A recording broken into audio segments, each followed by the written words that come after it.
Subscribe to the channel and comment down below saying I subscribed to enter this month's shoutout giveaway. Believe it or not, this scam is still alive and well. Shrewd bankers and malicious minds have continued pulling the Ponzi scheme even after the year 2000. In this article, we've decided to present the 10 largest and most outrageous Ponzi schemes. You'll be surprised at the gullibility of some victims. What is a Ponzi scheme? The 6 scams listed above have several things in common. Firstly, they're all backed by people who appear as experts. These people come across as though they're authoritative in their industries, so they can promise to leverage assets for investors with high-yielding profits. For example, Moneytron's leader, Van Rossum, touted his education in economics to come across like a stock market guru. 2 of the above Ponzi schemes used people's morale compasses to run their fraudulent enterprises. Through Greater Ministries International, Gerald Payne quoted Bible verses to persuade more than 20,000 Christians to hand over their retirement funds, mortgages, and life savings. The Caritas Ponzi scheme is a similar story.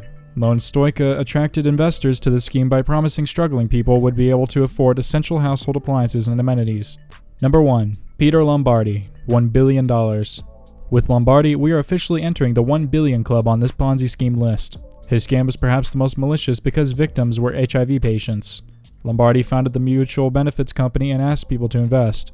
Apparently, the idea was to fund the lawsuits of HIV patients against pharmaceutical companies. A 2003 SEC raid discovered his real goals, and he was sentenced to 20 years in prison. He was so skilled that people didn't even find 50% of the money he stole. Number 2. Scott Rothstein, $1.2 billion.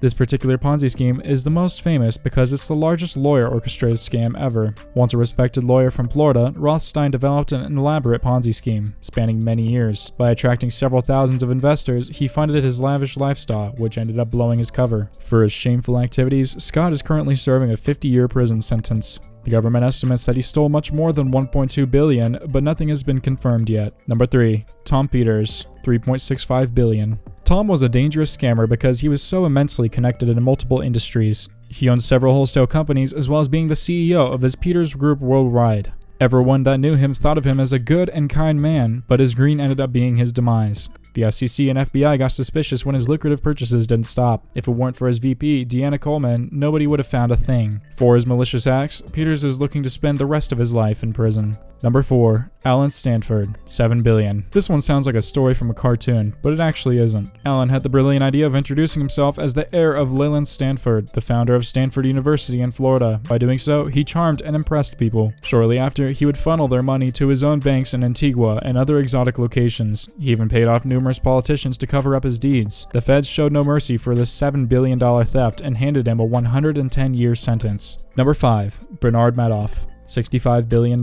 Proclaimed as the worst thief in human history, Madoff leads our list of Ponzi conmen. Starting off as a humble salesman, he slowly worked his way to Wall Street. After developing the NASDAQ system, people started viewing him as a prodigy and financial genius. A reason for this is because he never reported any losses. This seems suspicious to the FBI. It turned out that he was running the most complex Ponzi scheme ever, netting $65 billion in the process. After a short trial, he was sentenced to 150 years in prison. Number 6. Jeff Skilling. Jeff Skilling had the lucrative position of CEO at Enron Corp, giving him access to a wide network of people and operations in natural gas markets. In 2001, it came to light that the company, long considered a poster boy for running a profitable business, had been committing fraud the whole time. They used a series of accounting loopholes and corruption to hide billions in revenue and even more in debt. The scheme was so complex that it needs a whole novel to detail down in full. Skilling has been in prison since 2006 and is slated for release in 2019. Number 7. BitConnect, $2 billion.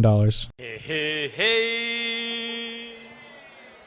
Hey, hey, hey. Hey, hey, hey. What's up,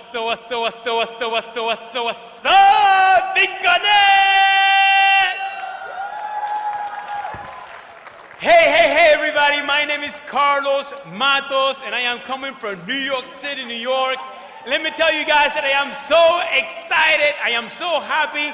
I am really so thrilled to be right now sharing this amazing, glorious, super and exciting moment of my life with all of you guys. At its height, Bitcoin was one of the most popular places for amateur investors to place their money in hopes of profiting extravagantly. Some were definitely able to, but those that had their money in BitConnect ended up losing over $2 billion collectively within just a few hours. The cryptocurrency collapsed from a high of $331 to just $21 within 6 hours as major investors pulled out and the SEC tightened the noose on the scheme. Ultimately, the lack of new users meant that they were burning through more money than they were making and had to bail. This This brings us to the end of our video. I hope you enjoyed it. Hit like if you did, and don't forget to subscribe to our channel so that you don't miss any of our videos in the future. Also, watch the 2 videos that are on your screen because I'm sure you'll love them. And with that, I'll see you in the next video.